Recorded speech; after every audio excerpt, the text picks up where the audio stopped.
안녕하세요. 사랑과 은혜입니다. 오늘은 우리나라의 옛날 이야기 몇 편을 모아서 소개합니다. 옛날 이야기라고 하니까 흔히 말하는 단순히 호랑이 담배 피우던 시절의 이야기는 아닌가 이렇게 생각하는 분들이 계실지 모르겠는데요. 오늘 여러분에게 낭독해드리는 옛날 이야기는 일반에는 잘 알려지지 않은 이야기들입니다. 그래서 나름대로 재미있고 귀중한 이야기들이기도 합니다. 그런가 하면 오늘을 살고 있는 우리들에게도 교훈적인 이야기이기도 합니다. 오늘 하루도 수고하신 여러분들, 사랑과 은혜가 전해드리는 우리 옛날 이야기 들으시면서 이 밤도 평안한 잠자리 되시기를 바랍니다. 그러면 우리 옛날 이야기 이제 낭독합니다. 어부아들 장문급제. 옛날 바닷가 한 마을에 어부가 살고 있었다. 날마다 고기를 잡아 팔아서 겨우 굶지 않고 살아가는 사람이었다. 그한테는 아들이 하나 있어서 꽤나 영리했다. 어느 날 그 아들이 아버지한테 뜻밖의 말을 꺼냈다. 아버지, 저도 서당에 다니게 해주세요. 그러자 아버지는 눈이 둥그레졌다. 아니, 그게 무슨 말이냐? 서당은 양반댁 도령들이나 다니는 곳이야. 우리 같은 상놈은 받아주지 않아. 또 공부를 한들 세상에 써먹지도 못할 텐데 무슨 소용이 있단 말이냐? 하지만 아들은 뜻을 굽히지 않았다. 공부를 못하느니 차라리 죽고 말겠습니다. 아들이 자꾸만 간절하게 청하자 아버지는 차마 그 마음을 모른 척할 수가 없었다. 그는 한참을 생각한 끝에 기운 없이 말했다. 그래, 내가 어떻게든 해보마. 기다려봐라. 다음 날부터 어부는 매일 바다에서 잡은 물고기 가운데 제일 좋은 것을 골라서 서당 훈장댁에 갖다 바치기 시작했다. 훈장은 마침 살림이 넉넉치 않았던 터라 어부가 가져다주는 고기를 고맙게 받아서 먹었다. 어느 날 훈장이 아침을 먹고 문을 나서려고 보니 어부가 마당에 무릎을 꿇고 엎드려 있었다. 아니, 이거 웬일인가? 선생님, 소원이 하나 있습니다. 제발 제 소원을 들어주십시오. 저한테 아들이 하나 있는데 공부를 못하면 차라리 죽어버리겠다고 합니다. 그 아이를 거두어서 가르침을 베풀어 주십시오. 그러자 서당 훈장은 한동안 고민을 하더니 입을 열었다. 말았네. 내가 어떻게 해볼 테니 내일부터 아들을 서당으로 보내게. 고맙습니다, 선생님. 다음날 어부의 아들은 날아갈 듯한 마음으로 서당을 향했다. 그러나 그가 서당에 이르자 양반댁 도령들이 눈을 내리깔고 쳐다보면서 조롱하기 시작했다. 저 꼴 좀 보게, 저 더러운 놈은 누구야? 심부름 없겠지 뭐. 예, 여기 요강 좀 치워라. 아이가 얼굴이 빨개져서 어쩔 줄 모르고 있는데 서당 훈장이 도착해서 그 모습을 발견하고서 말했다. 너로구나. 상민의 자식으로 학문의 뜻이 있다니 갸륵한 일이야. 이왕 결심한 것이니 열심히 공부하도록 해라. 그러면서 그 아이를 방 안으로 들이려고 하자 도령들이 나서서 법석을 떨기 시작했다. 스승님, 안 됩니다. 어째 상놈의 자식과 한 자리에서 공부를 한단 말입니까? 맞습니다. 그래 하신다면 우린 모두 돌아가겠습니다. 도령들이 이렇게 나오자 서당 훈장은 이러지도 저러지도 못할 처지가 되었다. 오냐, 알겠다. 하지만 저 아이가 마당에서 공부를 하는 것까지 막지는 않겠지. 그것도 안 되겠다면 다들 돌아가라. 도령들이 잠깐 웅성거리다가 잠잠해지자 훈장이 어부의 아들한테 말했다. 진정 공부를 하고 싶다면 마당인들 어떠리 그리 하겠느냐? 그러자 아이는 눈물을 흘리며 말했다. 그렇게 하겠습니다, 선생님. 그날부터 어부의 아들은 마당에 꿇어앉아 공부를 하기 시작했다. 그는 방 안에서 들려나오는 말소리에 귀를 기울여 토시 하나도 놓치지 않고 낱낱이 새겨외웠다. 비가 오나 눈이 오나 하루도 빠짐없이 그렇게 지성을 다해서 공부를 하니 어부의 아들은 3년 만에 양반 도령들은 물론이고 스승을 능가할 정도의 실력을 갖추게 되었다. 그때 나라에서 과거를 시행한다는 방이 붙었다. 오랫동안 공부를 해온 양반 자제들이 과거를 보겠노라고 나서기 시작했다. 어부의 아들 또한 과거를 보리라는 결심을 하고 훈장을 찾아갔다. 스승님, 저도 과거를 보고 싶습니다. 그래, 내 실력으로 보면 급제가 분명하자만 받아들여질지 걱정이로구나. 아버지의 걱정은 더욱 컸다. 상놈의 자식이 과거라니 무슨 소리냐. 무슨 화를 당할지 몰라. 죽을 때 죽는 한이 있더라도 한번 해보렵니다. 어부는 더 말리지 못하고 그간 모아둔 돈을 털어서 노자를 마련해 주었다. 돌아오는 길은 고사하고 가는 길에 쓰기도 빠듯한 돈이었다. 하지만 아들은 감지덕지 받아들고서 괴나리 보침을 맨 채 한양으로 향했다. 어부의 아들이 여러 날을 쉼없이 걸어 한양 땅에 이르렀을 때 같은 서당에서 공부한 양반 자제들이 말을 타고 가다가 그를 발견하고서 소리쳤다. 아니 저게 누구야? 고기잡이 아는 놈이잖아. 준석이 왜 여기 왔지? 과거를 보러 왔나 보건. 그건 안 되지. 그들은 그렇게 수근거리며 어부 아들의 뒤를 따르기 시작했다. 그리고 객주집 헛간을 빌려 잠을 자려고 하는 어부의 아들을 끌어내서 얼려대기 시작했다. 쌍놈의 자식이 과거를 본다니 세상이 거꾸로 돌아가는군. 우리한테 걸렸으니 그냥 넘어갈 수 없지. 그들은 어부 아들을 이끌고 밖으로 나왔다. 그리고 어느 대갓집 담장날이 이르러서 밤안에 높이선 배나무를 가리키면서 말했다. 저 나무에 열린 배를 따다가 우리한테 나눠주면 모른 척 눈 감아주지. 어부의 아들을 도둑으로 몰려는 수작이었다. 그 사실을 모를 리 없었지만은 말을 듣지 않을 방법이 없었다. 어부 아들은 양반 자제들의 손에 등을 떠밀려 담을 타놓고 배나무에 오르기 시작했다. 누가 저 배나무에 올라간다! 도둑이요! 양반 자제들은 담장 안에다 이렇게 소리를 치고서 후닥닥 도망가 버렸다. 그 대갓집은 나라에서 큰 벼슬을 하고 있는 정대감의 집이었다.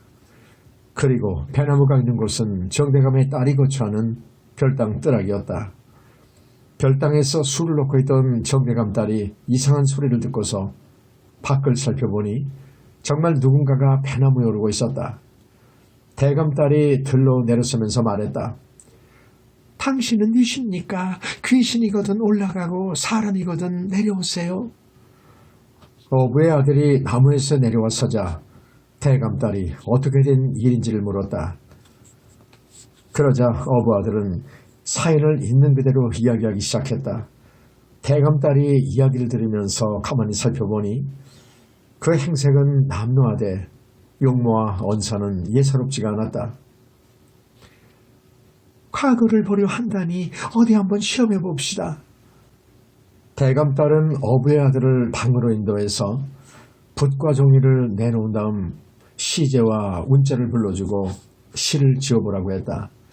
그러자 어부 아들은 오래지 않아 한 편의 시를 이루었다.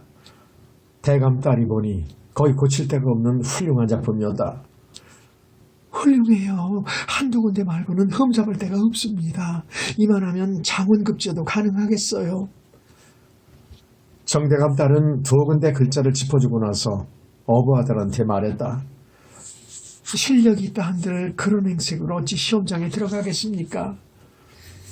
그러곤 자리에서 일어나 옷장을 열더니 선비의 의관을 한벌 꺼내주면서 갈아입도록 했다. 어부의 아들이 옷을 갈아입고 보니 천하에 비할 데 없는 훌륭한 선비였다. 대감딸은 미소를 지으며 옆에 놓인 상자에서 뭔가 먹을 것을 꺼내주었다. 과일도 같고 경단도 같은데 입에 넣어보니 꿀처럼 살을 녹았다. 밤이 늦어지자 어부의 아들이 하직 인사를 했다. 정말 고마웠어요. 이혼에 잊지 않겠습니다. 인연이 있으면 또 만나겠지요. 어부 아들은 그 길로 양반 처제들이 묵고 있는 객주집으로 돌아왔다. 양반 처제들이 어부 아들을 보고 깜짝 놀라 말했다. 그래 배는 따왔느냐? 올라가 보니 배 대신 이런 게 있더군요. 어부 아들이 과일과도 같고 경단과 같은 것을 전해주자 양반 처제들은 한 번 맛을 보고는 홀딱 반해버리고 말았다. 세상에 이런 맛있는 게 다 있단 말이야. 그들은 우르르 정대감집으로 몰려갔다. 그리고 담을 넘어서 배나무에 오르기 시작했다. 때마침 야수를 들던 대감댁 하인들이 그 모습을 발견하고 붙잡아서 관가에 넘기니 그들은 과거는 고사하고 옥에 갇혀 옴짝달짝 못하는 신세가 되고 말았다. 시험날이 되자 어부의 아들은 과거 시험장으로 들어갔다. 방방곡곡에서 몰려든 수많은 양반댁 선비와 도령들이 시험장을 가득 메웠다. 마침내 과거 글의 시제와 운자가 내걸렸다. 어부의 아들이 그 제목과 운자를 살펴보니 뜻밖에도 전날 정대감 딸에게서 받은 것과 다름이 없었다. 그는 자신있게 붓을 늘려서 제일 먼저 글을 제출했다. 그리고 당당하게 장원으로 뽑혔다. 시골에서 올라온 젊은 도령이 장원급제를 하자 새로운 인재가 났다고 대골이 들썩거렸다. 정승 판사들이 서로 사위를 삼으려고 하였다. 그런 가운데 대감 하나가 제일 먼저 그 사람을 점찍어서 사양할 틈도 주지 않고 곧바로 사위로 정하고 말았다. 그리고 딸과의 혼례를 서둘렀다. 그가 어쩌지 못하고 혼인을 치르고 보니 색시는 다른 사람이 아니라 전날 담을 넘어가서 만났던 그 처녀였다. 두 사람은 깜짝 놀라서 손을 맞잡았다. 세도가 당당한 대감의 사위가 되고 똑똑한 아내를 얻은 어부의 아들은 하루하루가 꿈만 같았다. 하지만 시골에서 자신을 기다리고 있을 부모님을 생각하면 가슴이 답답했다. 모시고 오기는 해야 할 텐데 뒷일을 어떻게 감당할지 막막하기만 했다. 그는 고민 끝에 스승께 편지를 썼다. 한양으로 와서 어디어디로 찾아오라는 소식을 부친한테 전해달라는 사연이었다. 그 무렵 어부내외는 아들을 한양으로 보내놓고 노심초사하고 있었다.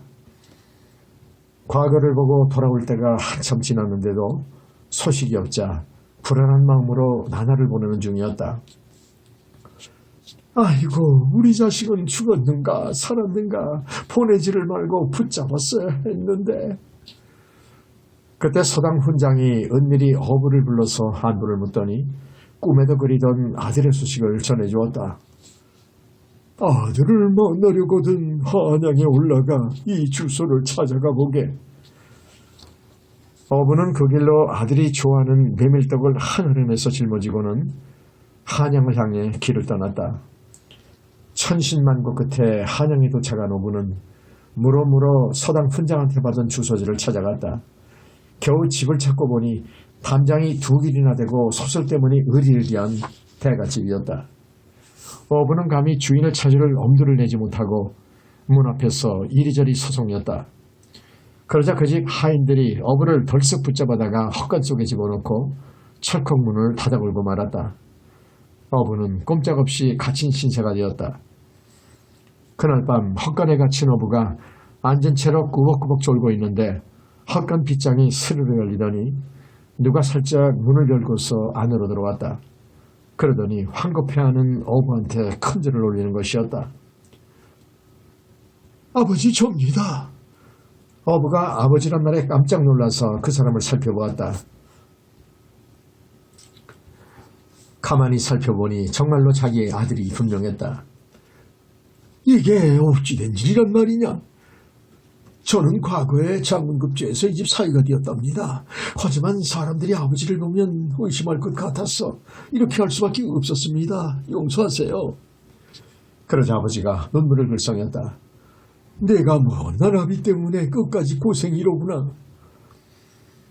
어부는 고향에서 가지고 온 보찜을 풀기 시작했다. 얘야, 내가 좋아하는 메밀떡을 가져왔구나. 이것을 좀 먹어보아라.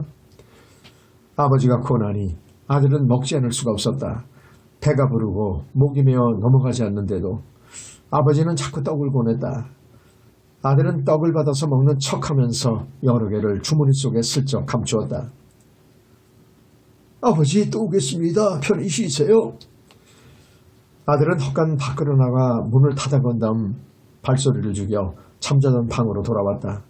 그런데 뜻밖에도 방에 불이 켜있고 아내가 일어나 앉아서 남편을 기다리고 있었다. 어딜 다녀오시나요? 그게 그 주머니 속에 불룩하게 된 것이 뭐지요? 좀 꺼내봐요. 어부의 아들은 더 이상 아내를 속일 수가 없음을 깨달았다. 면목이 없어. 이런 일은 함께 처리하셔야지 어찌 그렇게 아내도 모르게 덮으시려 하신단 말입니까? 어서 아버님을 모셔오세요. 아들이 헛간에 가서 아버지를 모시고 오자 며느리는 예를 차려서 시아버지한테 큰절을 올렸다. 다음 날부터 시아버지를 양반으로 만들기 위한 며느리의 비밀 교육이 시작되었다. 시아버지를 바닥에 숨겨둔 채 입는 법과 먹는 법, 걸음걸이와 말하는 것까지 양반의 법도를 하나하나 알려주고 연습하게 했다. 그렇게 한 달을 가르쳐주자 어부는 시골 양반으로 행세해도 모자람이 없을 정도가 되었다. 이제 됐습니다. 본가로 내려가셨다가 정식으로 찾아오세요. 어부는 며느리가 가르치는 대로 고향에 내려가서 한양으로 간다는 통지를 놓은 다음 정대감 댁으로 향했다. 시골에서 사돈이 온다는 소식을 받은 정대감은 고관 대작을 다 모아놓고 잔치를 벌여서 사돈을 맞이했다. 어부가 의관을 정지한 모습으로 대감집에 도착하니 누가 봐도 당당한 시골 양반이었다. 행동거지나 말하는 모습도 꽤나 의젓했다. 오늘은 즐거운 날이니 다 함께 듭시다. 그런데 술 때문에 문제가 벌어졌다. 자리에 모인 손님들이 논아 없이 아들 칭찬을 하면서 한 잔씩 권하니 어부는 그 술잔을 받아 마시다가 그만 흠뻑 취하고 말았다. 이때 어떤 손님 하나가 자, 치음이 도도하니 우리 노래라도 한 곡적씩 뽑아봅시다 하더니 흥치 있게 한 곡절을 뽑아놓았다. 그러고는 노래가 끝나자 어부한테 노래를 청했다. 자, 이제 시골에서 오신 양반의 노래를 들어봅시다. 그래요, 어디 한번 들어봅시다. 손님들이 다들 손뼉을 치며 권하자 어부는 취한 기분에 자리에서 일어나 흥겹게 노래를 부르기 시작했다. 어기여차 어야 디어라 노를 저어라 이 고기 저 고기 이 물속의 고기가 모두 다 내 것이로다 어야 디어라. 순간 좌정이 찬물을 끼얹은 듯이 조용해졌다. 그리고 손님들의 하나둘 일어나 집으로 돌아가기 시작했다. 정대감은 얼굴에 흑빛이 되어 아무 말도 못하고 있었다. 그도 그럴 것이 그것은 고기잡이를 하는 천한 사람이나 부를 법한 노래였던 것이다. 정대감은 당장 사위를 불러서 호통을 쳤다. 감히 나를 속이다니 당장 저자와 함께 이 집에서 나가라. 어부의 아들이 감히 변명을 못하고 나가려고 하는데 그 아내가 나서서 말했다. 아버지, 저희 자비를 내치시면 소녀 또한 나가겠습니다. 그러자 정대감이 더 화가 나서 소리쳤다. 오냐, 내 마음대로 해라. 그 대신 다시는 집에 들어올 생각을 말아라. 그렇게 해서 어부의 아들과 대감딸은 하루아침에 집에서 쫓겨나 방황하는 신세가 되고 말았다.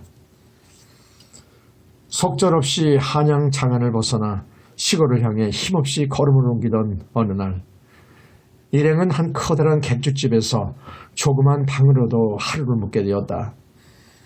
그 객두집의 주인은 여관 말고도 무척이나 넓은 땅을 가진 엄청난 부자였다. 나라에서 둘째가라면 서러울 정도였다. 그런데 그 사람이 우연히 어분의 일행을 보고는 정대감 딸의 미모에 혹하고 말았다. 그는 대감 딸을 뺏을 욕심으로 어부의 아들에게 내기를 제안하였다. 나하고 내기합시다. 바둑을 한 판 둬서 내가 지면 재산을 다 드리리다. 내가 지면요? 그러면 당신 아내를 나한테 넘기요. 세상에 그런 내기가 어디 있단 말이오. 그런 소리는 하지도 마오. 그런데 그 얘기를 전해들은 아내가 뜻밖에도 내기에 응하라고 하는 것이었다. 어부 아들이 말도 안 된다며 고개를 저었으나 아내가 어찌나 간절히 권하는지 그 뜻을 꺾을 수가 없었다. 결국 어부의 아들과 부자는 각기 아내와 전 재산을 내걸고 바둑 시합을 하게 되었다. 어부 아들의 요청으로 한 달 후에 시합을 벌이게 되었다. 부자는 시합에 자신이 있었다. 그간 여러 사람과 바둑을 두어서 한 번도 진 적이 없는 터였다. 그에 비해 어부의 아들은 바둑돌이라고는 한 번 잡아본 적도 없었다. 하지만 그 곁에는 아내가 있었다. 아내의 부친인 정대감은 나라의 국수로 이름날 정도로 바둑의 수가 높은 사람이었다. 정대감의 적수는 딱 한 명뿐이었으니 바로 자기 딸이었다. 정대감 딸은 그날부터 방에 틀어박혀 어부의 아들에게 바둑을 가르치기 시작했다. 어부의 아들은 처음에는 막막했지만은 머리가 영리하다 보니 금세 바둑에 눈을 떠서 수가 늘기 시작했다. 마침내 한 달이 다 쳤을 때에는 아내의 버금달 정도의 고수가 되었다. 드디어 많은 증인들이 지켜보는 가운데 내기가 시작되었다. 부자가 호기롭게 바둑돌을 놓기 시작했지만은 생각만큼 만만치가 않았다. 깜짝 놀라서 정신을 차렸을 때에는 이미 판이 기울기 시작했다. 어부의 아들은 보기 좋게 부자를 물리쳐 부자의 재산을 차지하게 되었다. 앞으로 이런 터무니없는 내길랑을 할 생각을 마오. 어부의 아들은 이렇게 말하며 부자의 재산을 절반만 받았다. 그것만 가지고도 나라에서 알아주는 부자로 행세하기에 충분했다. 부자가 된 어분의 가족은 대감딸의 지위로 산 좋고 물 좋은 고을에 너른 집터를 구해서 99칸 너른 집을 지었다. 그리고 집안의 웬만한 저수지보다 더 큰 연못을 팠다. 연못 속에는 갖가지 물고기를 풀어넣어 살게 하고 물 위에는 배를 띄웠다. 연못 옆에는 누각을 멋들어지게 지었다. 그래놓고서 대감딸은 친정집에 편지를 띄웠다.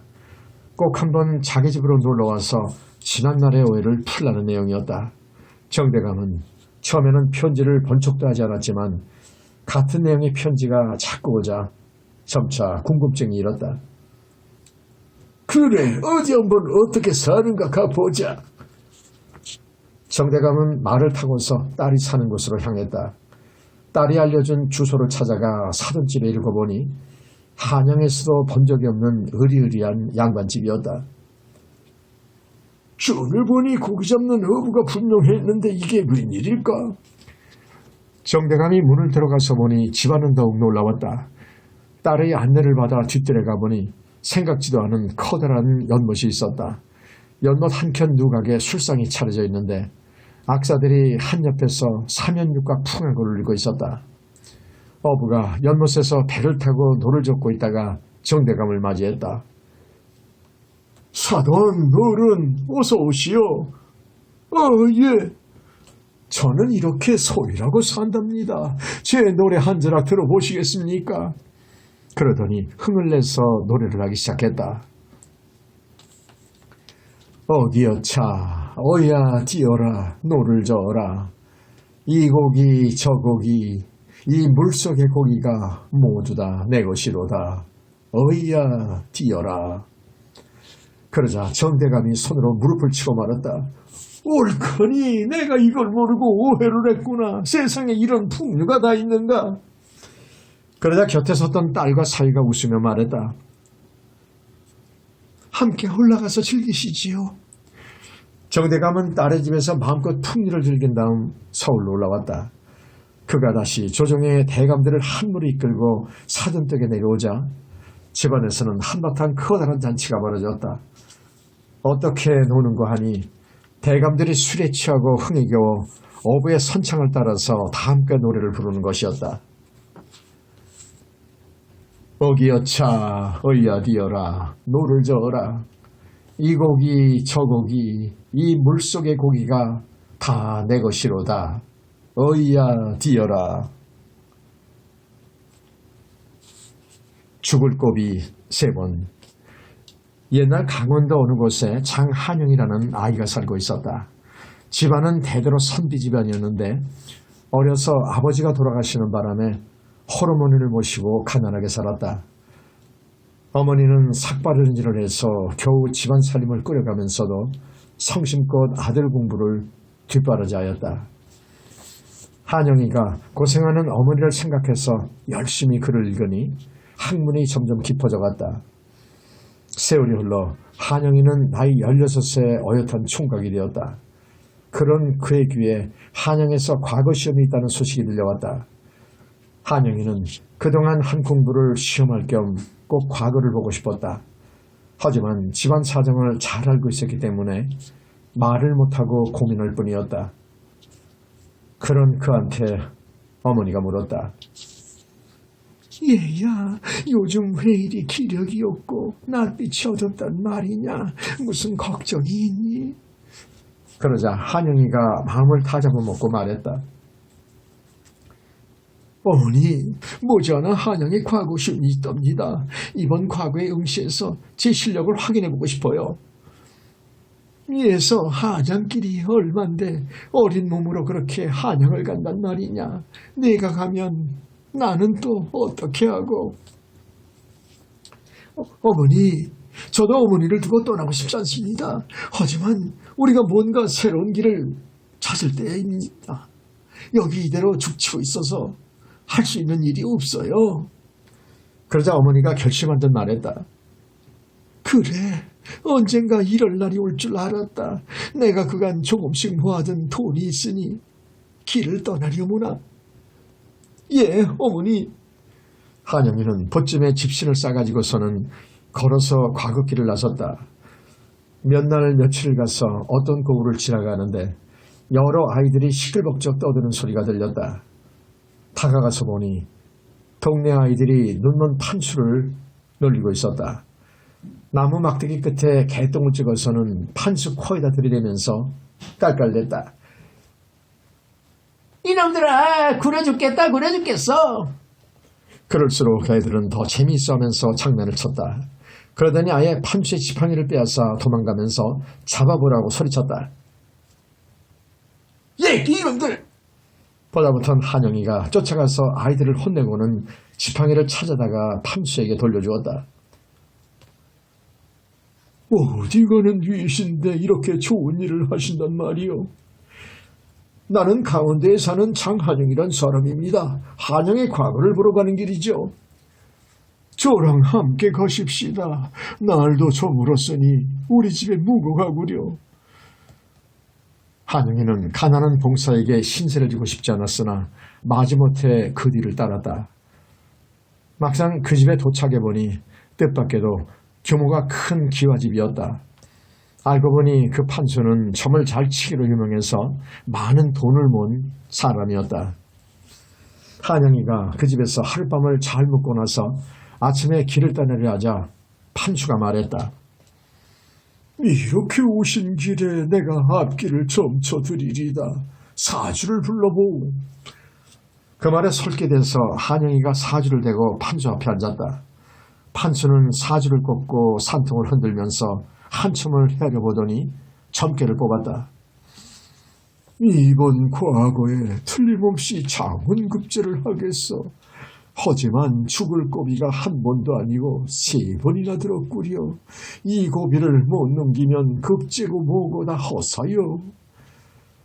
그 말에 한영이는 가슴이 덜컥 내려앉았다. 보세요, 판수님. 죽을 수가 있다면 사는 수도 있지 않겠습니까? 살 방도를 알려주세요.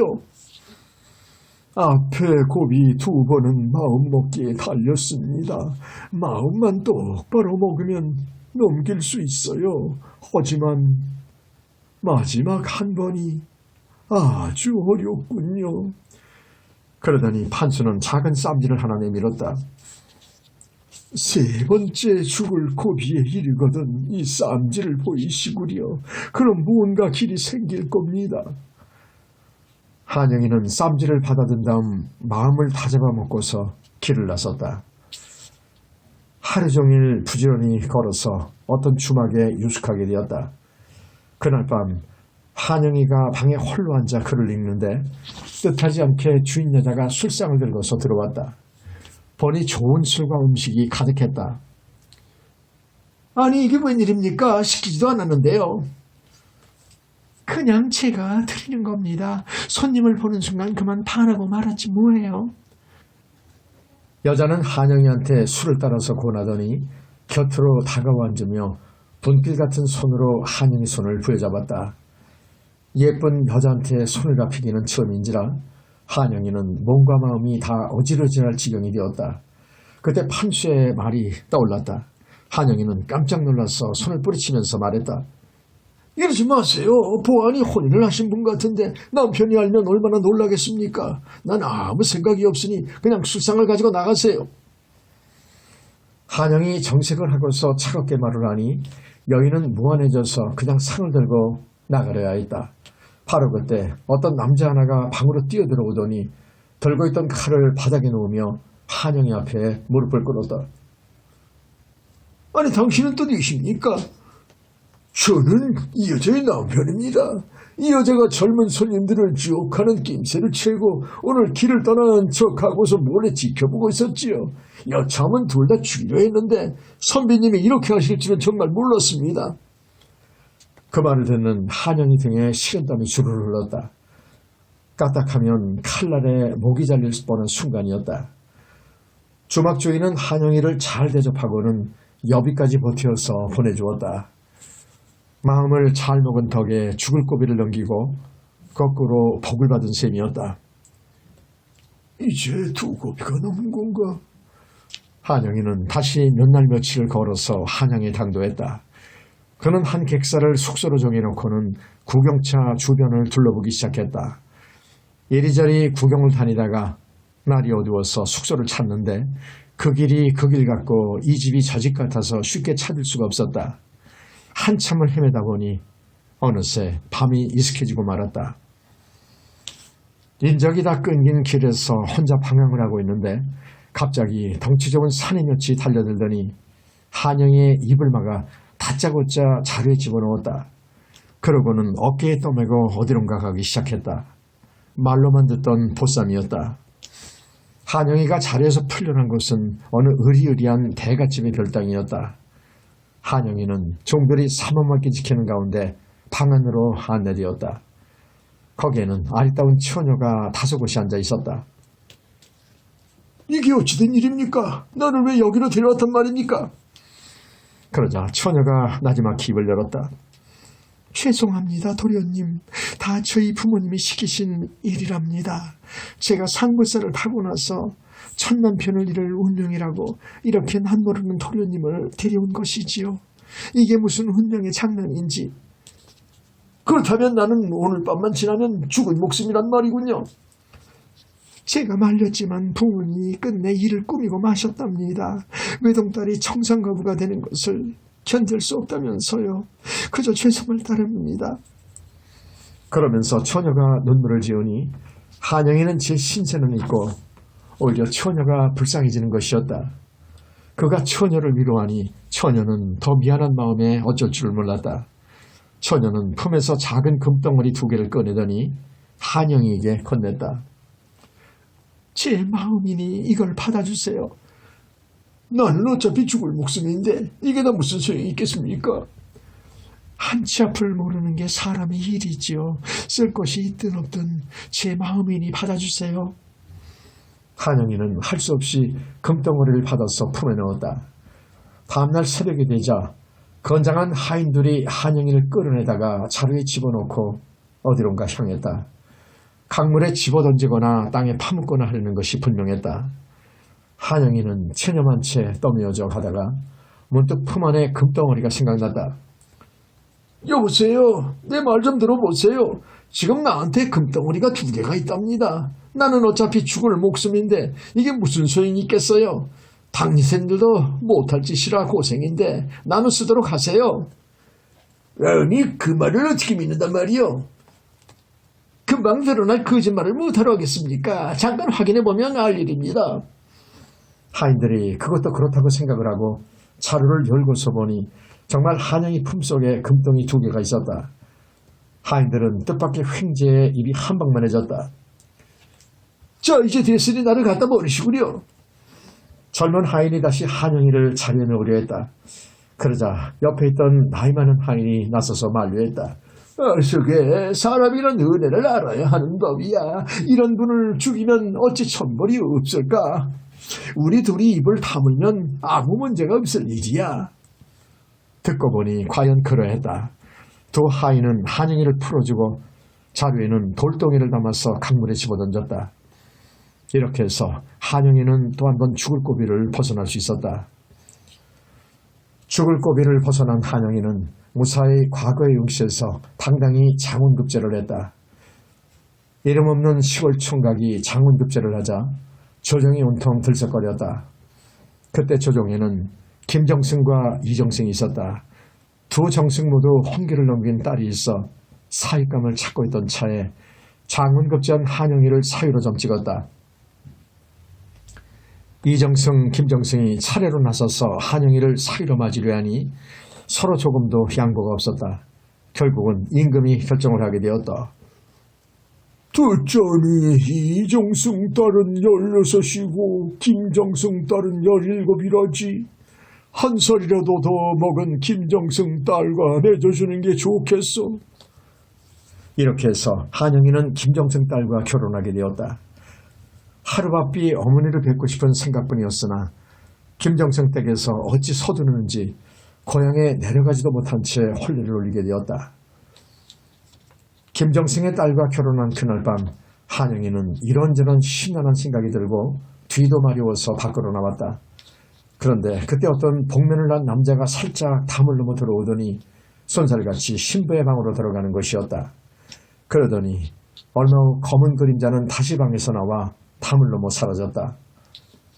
한영이가 얼른 방에 들어가 보니 아뿔싸 신부가 칼에 찔려 쓰러져 있었다. 한영이는 방에서 뛰어나와 집안 사람들을 불러 모았다. 큰일 났어요. 신부가 칼에 찔려 죽었습니다. 김정승 부부는 깜짝 놀라서 버선발로 뛰어나왔다. 한영이한테 사정 얘기를 듣던 김정승은 갑자기 이상한 눈으로 한영이를 쏘아보기 시작했다. 사랑하던 외동딸을 잃은 터라 제정신이 아니었다. 다음날 포도대장이 부하를 이끌고 나와 사건 조사를 시작할 때 갑자기 김정승이 한영이를 가리키며 소리쳤다. 포도대장 저놈이 범인이요. 전부터 우리와의 혼인을 탐탁지 않게 여기더니 이런 짓을 벌인 게야. 그렇지 않고서야 우리 딸을 죽일 사람이 누가 있겠소. 첫날 밤에 신부를 혼자 놔두고 밖으로 나갔다는 게 도대체 말이나 되나. 저놈을 단단히 조사해 보시오. 날벼락 같은 말이었다.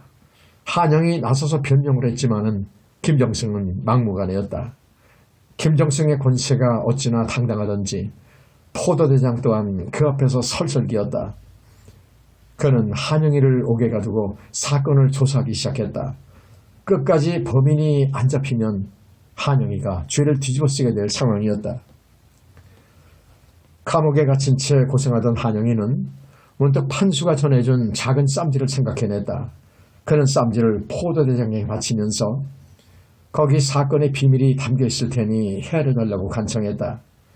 한영이가 준 쌈지에 들어있는 건 누런 종이쪽 하나뿐이었다. 그 종이에는 힐백자가 3개나 씌어 있었는데 포도대장은 아무리 궁리를 해도 뜻을 알아낼 수가 없었다. 이리저리 물어보았지만 누구도 그 뜻을 푸는 사람이 없었다. 어느새 그 쌈지에 대한 이야기는 임금에까지 알려졌다.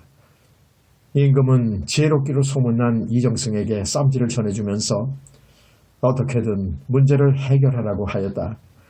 뜻이 풀리지 않으면 혼란의 주범인 한영이를 처형하겠다고 하였다. 한영이가 죄없이 갇혀있다고 믿고 있던 이정승은 그 뜻을 풀이하려고 무진애를 썼다. 하지만 이리 보고 저리 보아도 도저히 그 뜻을 헤아릴 수가 없었다. 그때 옆에서 그 모습을 지켜보던 외동딸이 물었다. 아버지, 뭘 그렇게 고민하시나요? 이정승은 한숨을 내쉬고 사정 이야기를 해주었다. 그러자 이정승의 딸은 자기가 한번 뜻을 풀어보겠나라면서 쌈지를 받아들었다. 쌈지를 열고 종이를 잠깐 살펴보던 이정승의 딸은 금세 환한 표정을 지었다. 아버지, 이 사건의 범인은 황백삼이라는 사람이 분명합니다. 누런 종이에 쌌으니 누를 황해, 힐백자가 셋이니 백삼이 아니겠습니까? 아무도 김정승 댁에 황백삼이라는 사람이 있을 테니 확인해 보세요. 아니나 다를까 김정승 집에는 황백삼이라는 젊은 종이 있었다. 황백삼은 관가에 붙들려오자 겁에 질려 죄상을 털어놓았다. 평소 남몰래 정을 통해왔던 김정승 딸이 함께 도망가자는 약속을 어기고 말을 듣지 않았으므로 홧김에 찔러 죽였다는 것이었다. 이렇게 해서 한영이는 겨우 살인 누명을 벗어날 수가 있었다. 한영이 옥에서 풀려나자 전에 김정승에게 한영이를 빼앗겼던 이정승이 한영이를 사위로 삼겠다고 나섰다. 이번에는 별다른 경쟁 없이 한영이가 이정승의 사위로 정해졌다. 한영이는 혼인이 영 내키지 않았지만 자신을 구해준 은인이기도 한지라 허락을 하지 않을 수가 없었다. 드디어 첫날 밤이 되었다. 촛불을 켜고 신부의 얼굴을 살펴본 한영이는 그만 깜짝 놀라고 말았다. 신부도 놀라기는 마찬가지였다. 신부는 다른 사람이 아니라 한영이 보쌈을 당해 잡혀왔을 때 금덩이를 내주던 그 처녀였던 것이다. 둘은 그만 너무도 놀랍고 반가워서 말문이 막혔다. 이정승 댁 식구들 그리고 시골에서 모셔온 한영의 어머니까지 그 사연을 듣고 놀라지 않는 사람이 없었다. 우여곡절 끝에 맺어진 두 사람은 그 후 오래도록 행복하게 잘 살았다고 한다. 내복에 산다. 옛날에 어떤 사람이 살림은 부자인데 아들이 없고 시집갈 나이가 된 딸만 삼형제를 두고 있었다. 하루는 그 부자가 심심하던 차에 큰딸을 불러서 물었다. 얘야, 이리 오너라. 예. 내가 너한테 물어볼 말이 있다. 너는 누구 복으로 먹고 살지? 아이, 누구 복은요? 아버지 복으로 먹고 살지요. 그래, 됐다. 부자는 다시 둘째 딸을 불렀다. 얘야, 너는 누구 복으로 먹고 살지? 아버지 복으로 먹고 살지 누구 복이겠어요? 오냐, 알았다. 부자는 끝으로 제일 사랑하는 막내딸을 불렀다. 아가, 너는 누구 복으로 먹고 살지? 그런데 막내딸은 아이, 그거야 당연히 내 복으로 먹고 살지요 하는 것이었다. 그 말을 듣자 그만 부자는 부하가 치밀어 올랐다. 내 인연, 네 복으로 먹고 산다고? 알았다. 어디 네가 얼마나 잘 사는가 보자. 그날은 마침 장이 서는 날이었다. 부자는 막내딸을 이끌고서 장으로 나갔다.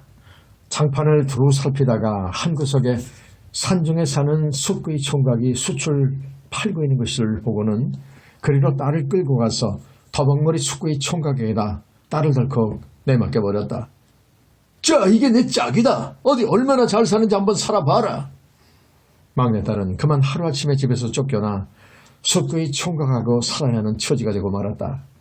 하지만 막내딸은 울고 말고 할 것도 없이 태연히 숫구이의 뒤를 따르는 것이었다. 길도 아닌 곳으로 한참을 올라가는데 엉색하기가 그지없었다. 사는 집이라는 게 휘바람만 가린 조그만 오두막인데 곱게 누우면 발이 집 밖으로 나갈 지경이었다. 그 오두막에서 허리가 다 꼬부라진 노파가 아들을 기다리면서 아궁이에 불을 때 밥을 하고 있었다. 막내딸은 기가 막혔지만 이제 와서 어쩔 수 없는 노릇이었다. 어머니, 제가 할게요. 그러자 허리 꼬부라진 노파가 고개를 떨면서 말했다. 아이고, 고운 색시가 어떻게 밥을 하나. 걱정 마세요. 그럭저럭 할 줄 압니다. 그렇게 저녁상을 차려 먹고서 치우고 나니 날이 어두웠다. 잠을 자야 하는데 방이 달랑 하나뿐이었다. 숙구의 총각이 여자한테 말했다. 색시는 어머니랑 방에서 주무시구려. 난 부엌에서 자렵니다. 그게 무슨 말씀입니까? 주인이 방에서 자야죠. 제가 부엌에서 잘 테니 걱정 마세요. 꽃 같은 색시가 어떻게 부엌에서 주무시겠소? 방에서 주무시오. 그러자 막내딸이 웃으며 말했다. 그럴 것 없이 방에서 다 함께 자면 그만 아닙니까? 같이 잡시다. 그래서 세 사람은 한 방에서 자게 되었다. 숙구의 총각은 가슴이 쿵쿵 뛰었지만 처녀한테는 차마 손을 댈 수가 없었다. 그런 심정을 아는지 모르는지 처녀는 어느새 콜콜 잠들어 있었다. 다음날 아침 숫고이는 숯을 굽기 위해 숯막으로 올라가고 막내딸과 노파는 집에 남았다. 막내딸이 집안을 깨끗이 치우고 빨래까지 하고 보니 어느새 점심밥을 내갈 시간이 되었다. 노파가 밥꼬리를 이려고 하자 막내딸이 나서서 빼앗았다. 노인네가 어찌 이걸 이고 가신단 말입니까? 제가 다녀올게요. 막내딸은 숯막에 이르러 밥꼬리를 내려놓고서 숯가마를 가만히 살펴보았다. 가마 아궁이에 양쪽으로 기둥을 세우고 이맛돌을 올려놓았는데 가만히 보니 뭐가 좀 이상했다. 그림이 덮여 거무스름한 속으로 누런 빛이 우러나 보이는 것이었다. 이상하게 여겨서 그 울음을 긁어내고 보니 그 이맛돌은 황금이 분명했다. 아이 참, 눈앞에 있는 황금을 못 알아보고서 저 고생을 하다니. 막내딸은 밥을 다 먹고서 배를 문지르고 있는 숙구이한테 가서 숯가마를 가리켰다. 숯은 그만두고 저 아궁이 이맛돌을 빼서 상에 갖다 파세요. 아니 그걸 빼다니. 내가 온 산을 뒤져서 겨우 마음에 드는 걸 찾아낸 건데. 그냥 믿고서 내 말대로 하세요. 누가 얼마냐고 묻거든 그냥 제 값을 달라고만 하세요. 숫고이는 예쁜 색시의 말을 거스르지 못하고 이맛돌을 빼서 지게에 짊어지고 장에 나갔다. 장에다 돌을 내려놓고 한참을 앉아 있었지만 아무도 값을 물어보는 사람이 없었다. 거긴 숫고이가 아니고서 누가 이런 돌멩이를 사간담. 그럭저럭 때가 늦어서 숫고이가 돌을 치우려고 하는데 어떤 노인이 다가와서 물었다. 여보게 그 물건 팔 건가? 팔 거니까 내놓았겠지요.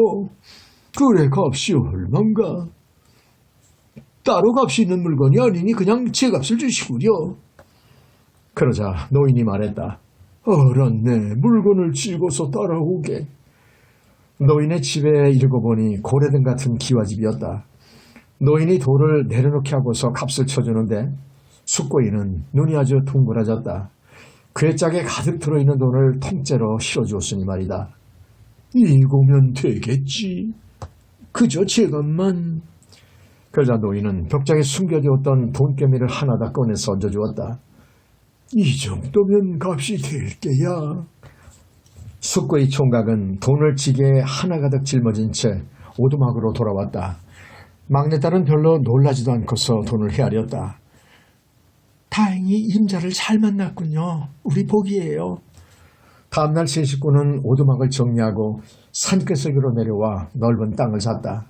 그리고 인류 목수를 동원해서 빛이 번쩍번쩍 나는 커다란 기와집을 지었다. 집 안에는 귀한 살림도구와 의복, 먹을거리를 두루 갖추었다. 그런 다음 막내딸은 숙구에게 학문을 가르치기 시작했다. 공부를 시작한 지 3년 만에 숙구이는 번듯한 선비로 탈바꿈했다. 막내딸은 문득 친정 식구들이 어떻게 지내는지 궁금한 생각이 들었다.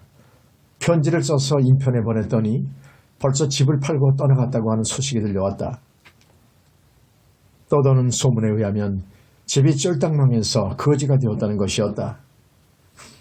공연히 쓸데없는 유세를 하시더니. 막내딸은 남편한테 청하여 성대하게 거지잔치를 열었다. 나라 안의 모든 거지들이 다 와서 먹을 수 있을 정도로 큰 잔치였다. 막내딸이 이제나 저제나 기다리는데 아니나 다를까 2일째 되는 날 친정아버지와 어머니가 거지 중에서도 산거지 차림으로 잔치에 찾아들었다. 거지들이 여러 줄로 서서 밥상을 기다리는데 하필이면 두 사람 앞에서 음식이 뚝 끊겼다. 다시 다른 줄에 가서 서니 이번에도 그 앞에서 음식이 뚝 끊겼다. 그러기를 3번이나 하자 두 사람은 그만 바닥에 퍼져버리고 앉아서 울음을 터뜨리고 말았다. 아이고, 우리는 얻어먹을 복도 없으니 이것이 웬일인고. 그러자 막내딸이 나와서 울고 있는 두 사람의 소매를 이끌었다. 우리가 사람들을 빠짐없이 대접하는 터인데 이게 웬 울음이란 말이오. 특별히 한상을 차려줄 테니 안으로 들어오시오. 방 안에는 특별히 차린 진수성찬이 놓여 있었다. 두 사람은 음식을 보자 며칠 굶은 사람처럼 허겁지겁 집어먹기 시작했다. 두 사람이 음식을 다 먹고 나자 막내딸이 눈물을 지으며 말했다. 아버지, 어머니, 어찌 딸을 눈앞에 두고도 모르신단 말이오. 그 말에 두 사람이 깜짝 놀라서 안주인을 바라보았다. 살펴보니 정말로 옛날에 버리다시피 숙구이한테 내맡겼던 막내딸이 눈앞에 앉아있는 것이었다. 도대체 어쩌다가 이 지경이 되셨단 말입니까? 그러자 두 사람은 딸의 손을 잡은 채 말을 못 잇고서 주룩주룩 눈물을 흘리기 시작했다. 울지 마세요. 이제 됐습니다. 여기서 저하고 함께 살아요. 막내딸은 두 사람을 이끌고 나와 여기저기 집안을 구경시켜 주었다. 대문간에 이르자 막내딸이 말했다. 이 문소리를 한번 들어보시겠어요? 막내딸은 대문을 슬쩍 밀어서 닫았다. 그랬더니 그 문에서 내복 하는 소리가 나는 것이었다. 다시 문을 빠르게 열었다 닫았다 하니 내복 내복 내복 내복. 아버지와 어머니가 그만 감탄을 해서 너털 웃음을 웃고 말았다. 그래, 복이로구나. 내 복이야. 그 후 막내딸은 시어머니와 친정부모를 함께 모시고 두 언니네 살림까지 돌보면서 아들 딸 낳고 오래오래 잘 살았다고 한다.